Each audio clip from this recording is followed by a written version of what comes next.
Hey guys, it's Dominique Storm. Welcome back to my YouTube series, Hailing Hoes Ain't Hating, a love letter to my family, specifically on my daddy's side, right? Not my mama's side, but my daddy's side.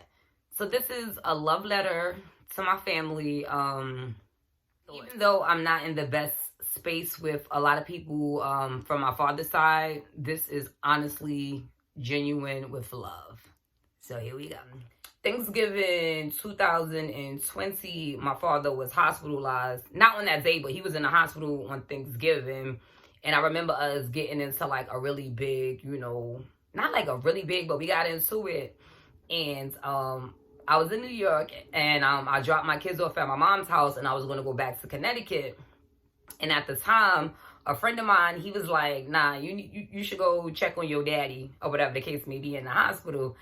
And long story short, I'm happy I listened to that advice. I did end up going to the hospital where my father was at. You know what? I'm going to tell you the story. I was on the highway, right? I've been going to Connecticut since 2017 in the car driving back and forth. And somehow I got lost. So on top of my friend at the time saying that to me, I ended up getting lost. And I somehow ended up by the hospital. I don't know how the freak I did that, but like that was divine timing. Like, nah, chill. Go visit your daddy, right? So I did just that. I went to go visit my father, and during that time at the hospital, we had a really, really, really, really good conversation. He and I actually like apologized to one another, and we made amends. Like we decided, like, we ain't do things right, both of us, and we were at peace with one another. So that actually warms my heart. And if you watching, you probably are. Shout out to you for actually encouraging me to see my father, and my brain for somehow messing up on the highway and I ended up around the hospital, because I don't know how the hell that, I know how it happened, but I don't know how the hell that happened, right? So that was on Thanksgiving. He and I, we forgave one another, and that was such a powerful event within itself. So December came, and my father is back in the hospital. I felt like he came home after Thanksgiving. Oh, and I got this little raggedy iced coffee that I made. So if y'all see me sipping this, and I got my water, just, you know what I'm saying? All right, cool. Okay, so fast forward to December, my father ended up back in the hospital. And I remember specifically speaking to him on Thursday or Friday. So this is either December 10th or December 11th, right? I spoke to him and I was saying, okay, I think it was Thursday. And I was saying that, like, all right, I'm going to come down on Friday because he wasn't really doing well. I'm like, all right, cool. I'm going to come down on Friday to come visit you. And, I'm going to spend the weekend there so I can spend a lot of time with you and stuff like that. All right, cool. Friday came, I got off of work, and I just wasn't feeling the drive. Like that 2-hour drive, 3-hour drive just wasn't what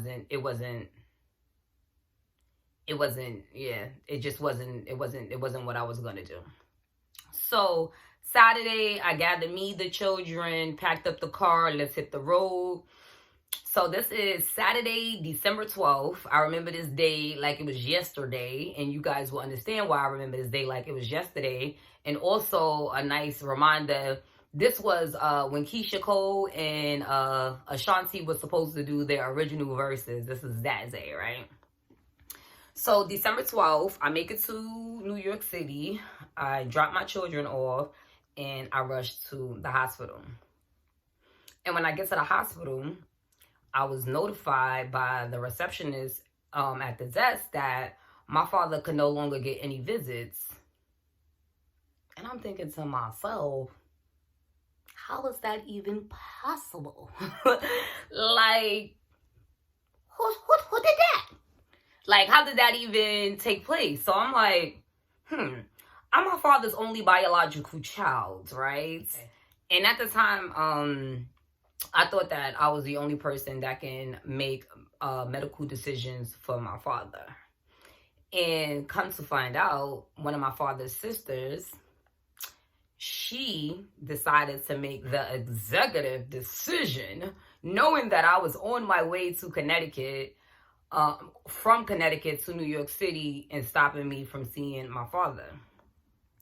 So, to know me, right? I went the freak crazy in the hospital. Like, what? Who the hell is she? She can't make those type of executive decisions. Like, y'all is crazy. So after the hospital did some digging, I mean, it took about 20 minutes for me to even get upstairs, from downstairs to get upstairs. They decided, like, this lady she can't call those type of shots. Like, what the fuck? Okay, she can't do that. So they allowed me to go upstairs to see my father. So when I get upstairs, my first initial reaction was to go to the receptionist at that desk, because I felt like she needed to be checked, because she was the one that was telling the people downstairs that I couldn't come upstairs. It's like, nah, homegirl, you need to understand it's a pecking order, and this lady has no right to do such a thing like this. So as I'm going back and forth with this individual, my father is in his hospital room, and his hospital room is actually right across from the reception area. So I'm sure he can hear me, going off on shorty. My father started to have heart palpitations, right? And they told me that I needed to leave immediately, right? So I didn't even get a chance to see my father at this point, right? I was downstairs for 20 minutes. I'm upstairs for about 10 minutes going in on shorty. And then my dad, that happens to my father, right? And mind you, he did hear me, but his heart was already doing stuff like that before I even arrived, right? So even though he heard me, I don't think that I triggered him into actually going into that. But, honestly, we would never know, right? So they rushed me. They told me, like, you gotta go. So I'm in the hallway now. And I'm losing my shit, okay? Because I'm saying to myself, if this heifer prevented me from seeing my daddy for the last time, we're going to have to plan more than one funeral. I'm just keeping it fucking real, okay? I don't mean to be cursing like this, but, I'm making, like, funny voices and joking and shit like that to kind of, like, get through the motions. That's how I get through life. I laugh a lot and, do the voices, blah, blah, blah. But this is real, serious shit for me. So, long story short, well, that's a long story. I don't know how we're going to do that short. But I end up seeing my father. They was able to stabilize him, and I was able to make it into the hospital to see my dad. So when I saw my father, he was in a completely different state. It was as if he was hallucinating. No. Was he hallucinating, or was he seeing shit for real? To be continued on that one. I have my own opinions and thoughts on that, but my father wasn't in his best state at the time. So we was talking, and we probably was laughing, because that's one thing my family gonna do. We gonna laugh at stuff, even in inappropriate times and things like that. And we spoke, and I'm not gonna really get into full details of what happened, because that's a little personal, but I'm over here sharing these are my confessions, but some shit I gotta keep to myself. You get what I'm saying? All right, if you know, you know. Anyway, so now visiting hours is over. I had to leave. I left. So I'm feeling really, out of whack. I'm not in my best mind space. And one of my family members, an older cousin, she came and saved the day.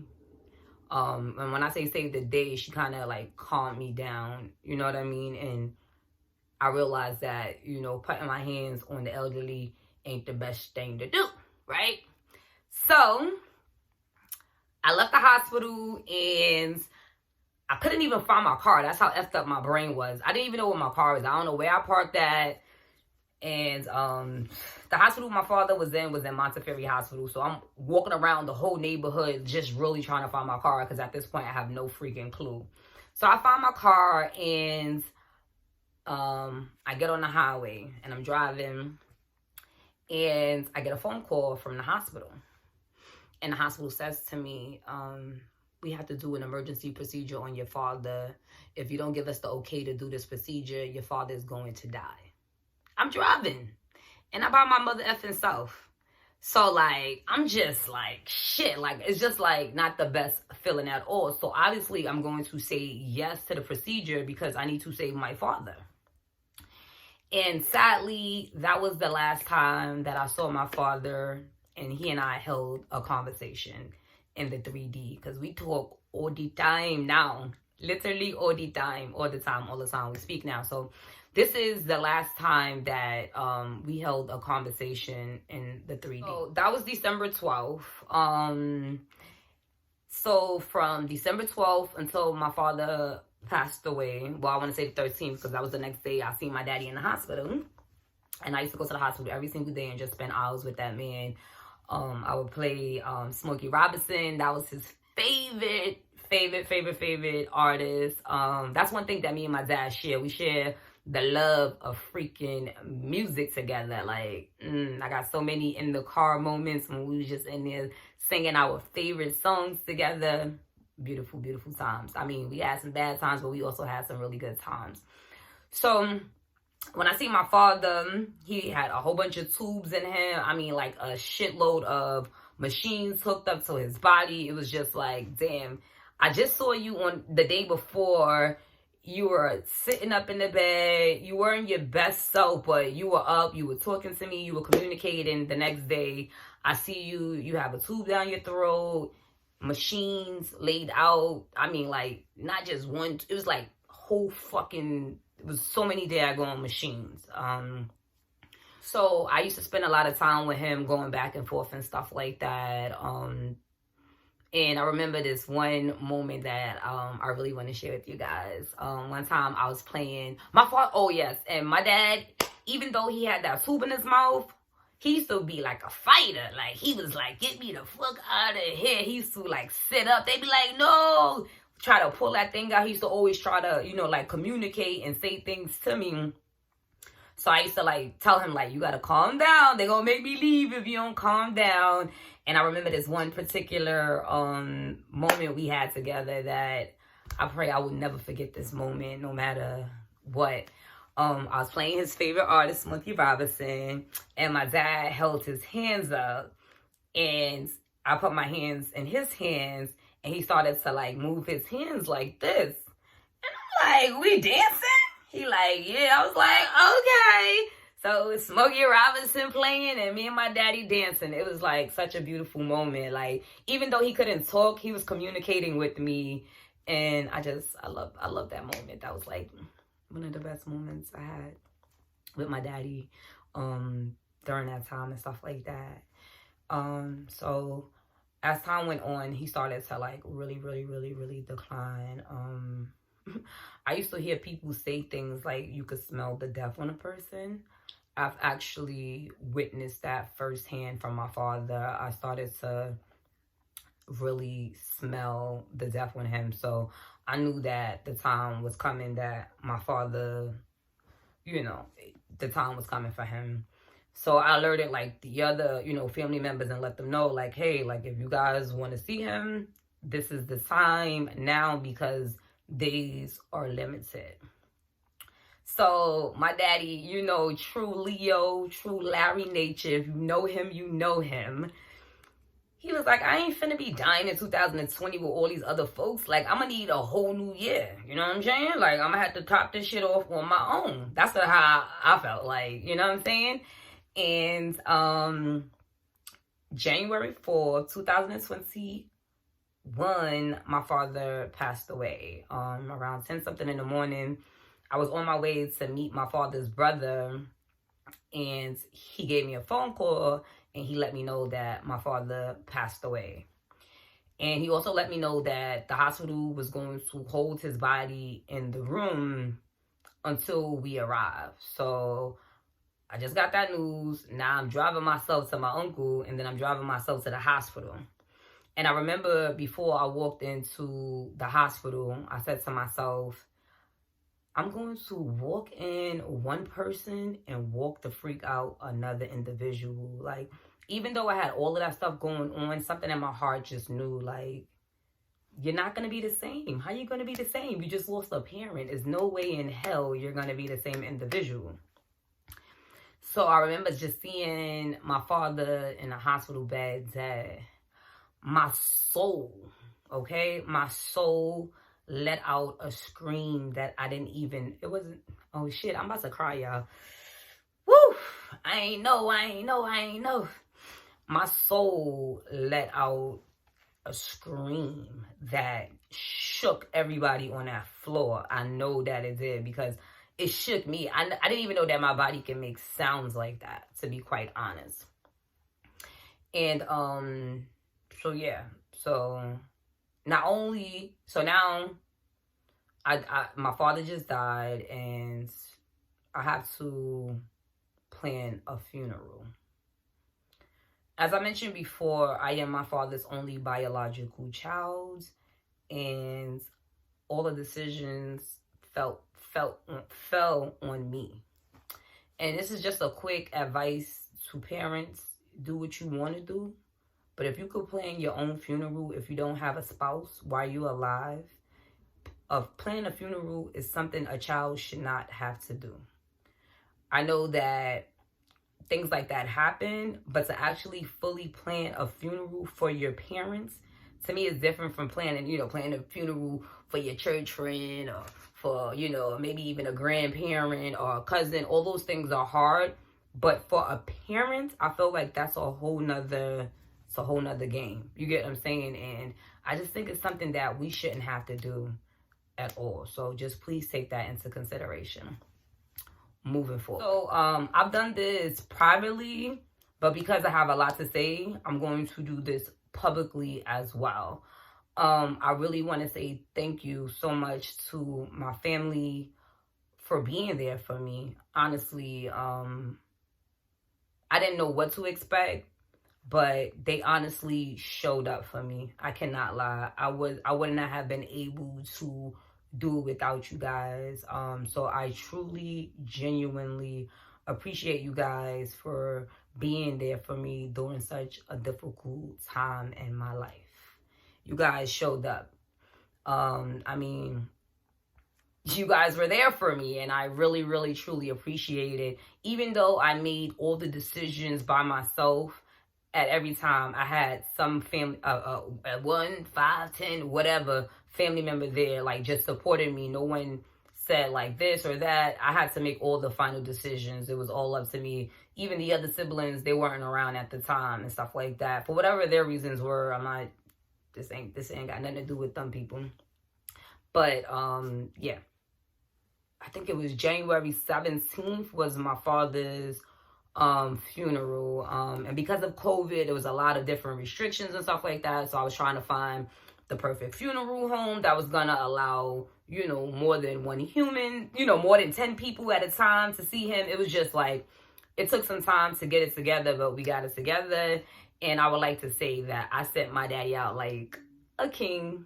I really do. I really do believe that. And I was very proud of how things, turned out for his funeral. So after my daddy died, after the funeral, that's when I kind of started to notice a lot of F stuff. And at the time, before my dad died, I feel like I knew how my family was, but as an adult, I was around, but I wasn't really around. And I think that was my insides telling me like,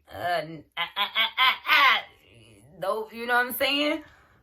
But because of my past history of me being the, quote unquote, bad person, I always thought that, it's just you, Dami. It has nothing to do with these other humans. It's you that, you know what I mean, that you feel this way. This cannot be them. They are great. They graduated high school. They doing their thing. So I thought that kind of equated to like a good human. But what I'm learning now is like, it's the person's heart. You know what I mean? It doesn't have to do with anything materialistic. It has nothing to do with any of those things. It's really, I'm sorry, this hat is really driving me nuts, but we just gonna rock out because y'all don't want to see what's underneath this joke. But anyway, it's a person's heart. So as I mentioned in other videos, it just felt like after my dad died, it was like an instant realization. It was as if my eyes was covered and my daddy said, no, this is your real life. This is reality. This is what you need to see. Stop trying to, say that this ain't it when it really is that. So I started to like rely on my intuition and my father, because I started talking to him like immediately after his death. It was just like, we was gang. You know what I'm saying? Okay. So I started to notice my family members moving a little funny. Those genuine phone call checkups, how you doing, turned into people being nosy and just wanting to see how I'm surviving and how I'm living. And it's so crazy because right now I'm in the house and a lot of shit is just making noise. So I don't know if this is my daddy saying, shut the fuck up, or he's like encouraging me right now. But I love you, Daddy. I have to honestly speak my truth. So I'm sorry.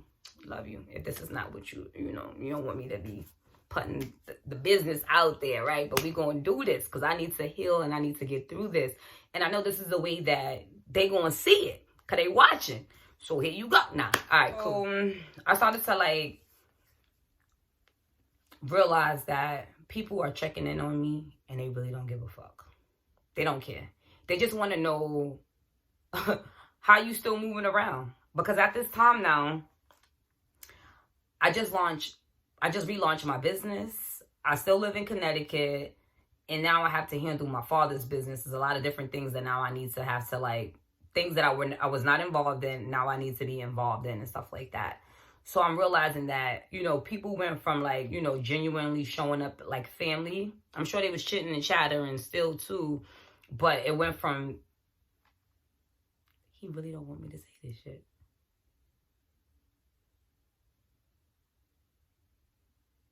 Oh my gosh. I gotta tell my truth. I'm so sorry.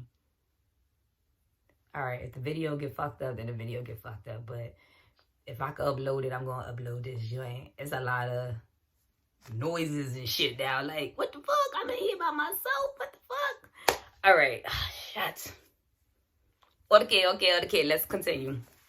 So it was a lot of people just calling me, and you can tell like when someone's genuine, and you can tell when they being nosy and they fishing for information. So I kind of started to, take major note of that. And I kind of started to like pull myself slowly back, because now I'm asking myself, is this real what you're feeling, or this is you inside your head? And I realized that it was, that it was real what I was feeling. And what was a great realization to me, I have a family member who passed away, and that his children were in a similar situation to what I was in. And I remember the family members chit-chatting about that situation. And it made me think to myself, if they talking about them, oh my God, the noise.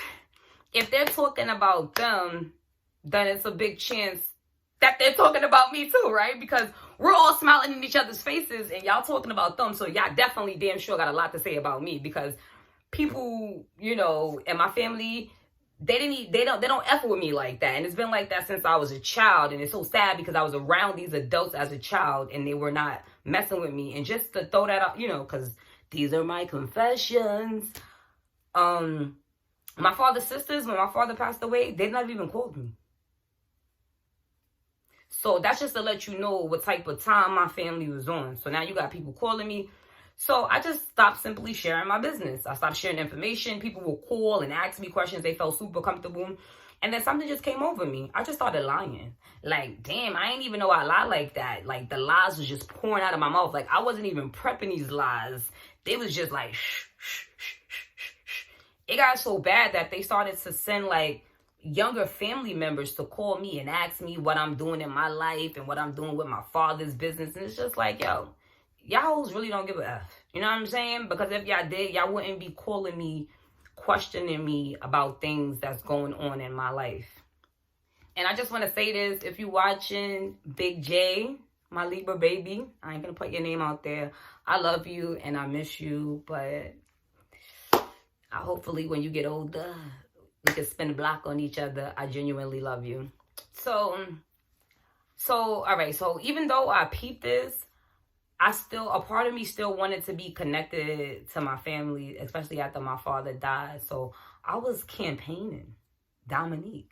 I was like, look, guys, I'm a good person. I'm not the bad person you guys thought I was. Look how I did my dad. No matter how our relationship was and how you felt about me and how you thought about me. Like, look, I could have just threw homie in the oven and I went all out. Like, we went all out for him and stuff like that. And it just, they didn't care.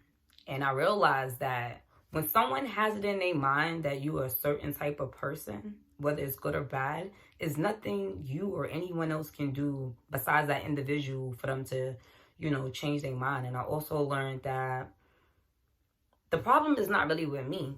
The problem is with those individuals. You get what I'm saying? Like, these people see something in me that, that they don't see in themselves. You know what I mean? A lot of people are upset that I'm actually living in my truth. I'm doing what the hell I want to do. Like I've been doing. This is nothing new. You get what I'm saying? I haven't worked in over 2 years. I started a business. You know what I mean? Just different things that I do that other individuals would love to do. And when they see me do it, because they thought so small of me, I think it burns a hole in their soul. But there's nothing I can do about that, baby. You got to fix yourself. But so after dealing with the F stuff for a whole entire year, I decided, the next year I decided that things had to change. I didn't want to, be fake with my family. Like, if I'm not feeling the vibes, if I feel like you ain't really effing with me, there's no reason for you to, be in my space and to be in my circle. And what was the real kicker for me was, I'm scrolling on Instagram like this. Right? Like that, right? And I see one of my cousins. If you saw episode 6 of Family, I mentioned that was me, my sister, and 3 other cousins. So this is one cousin that I never, ever had a problem with, right? At least I thought I never had a problem with Shorty, right? I seen that she had a birthday trip, right? And she typically go out on vacation, so that's nothing. And she takes it's 3 of them that always travel together. So that wasn't the problem. The problem was when I saw the 2 other individuals and a shit other load of other people there, and I'm like, what the fuck? Why I ain't get the memo? What the fuck? Where's my invitation at, right? So honestly, I was super heartbroken. And that day I was like, you know what? I'm drawing the line in the sand. Like, I can't F with y'all. And obviously, y'all not effing with me. And that's okay. So I reached out to her and another family member. And I just gave them a piece of my mind and how I felt. And one of them, she tried to do like the tough girl shit. Like, you know me in real life, babes. You know what I'm saying? But I elevated, so I didn't even give it the attention that they wanted to, you know what I mean? But I wanted them to know that I was genuinely heartbroken. I never did nothing to you. Like, damn. And I just come to the realization, like, your own family be hating on you. They be jealous of you. And I know y'all gonna say, hating and jealous of you for what? Because I live my life authentically. Okay? I do what I want to do. And that bothers a lot of people. You get what I'm saying? I didn't realize how powerful I was. And me just doing simple things like dressing in my cheap clothes and going on vacations, at the time. You know what I mean? Like, that's not even my stilo. But that was the way that I was expressing myself. I was grieving, so I wanted to hang out. And I thought that was going to fix things. And I realized, like, nah, that don't fix nothing. You have to really do the work in order for you to actually heal the grievance of your father. So honestly, I wish y'all all love. And I hope that y'all heal And to the other family members, I know everything. You know what I'm saying? And what you guys are doing and saying is terrible. You know what I mean? Y'all send people around, got people watching my social media and stuff like that. It's extremely disgusting. And I actually feel really, really, really bad for you guys. You know what I mean? I want you guys to take the time out to focus on yourself. And when you focus on yourself, you're going to become a way better individual. You're going to heal what you need to heal. And yeah, and you know what I mean? Like, no matter how much hate you spew on me, no matter how much hate you put out, you know what I mean? No matter the narrative you're trying to push on other family members about me, no matter what, the witchcraft, the voodoo, all that shit, whatever you do is not gonna affect me. I need you to understand that. All right? I am Larry and Brista's daughter. Do you understand? Y'all remember my father? He get buried and come right back out. I'm a product of that man. So just remember that. You get what I'm saying? And not only am I his child, he's dead now. So now he's on my spiritual team. And he's protecting me. He's blessing me. He's providing for me. He's making sure that I'm going to be who I need to be. All right? He revealed to me a lot about y'all. And it's not a good look.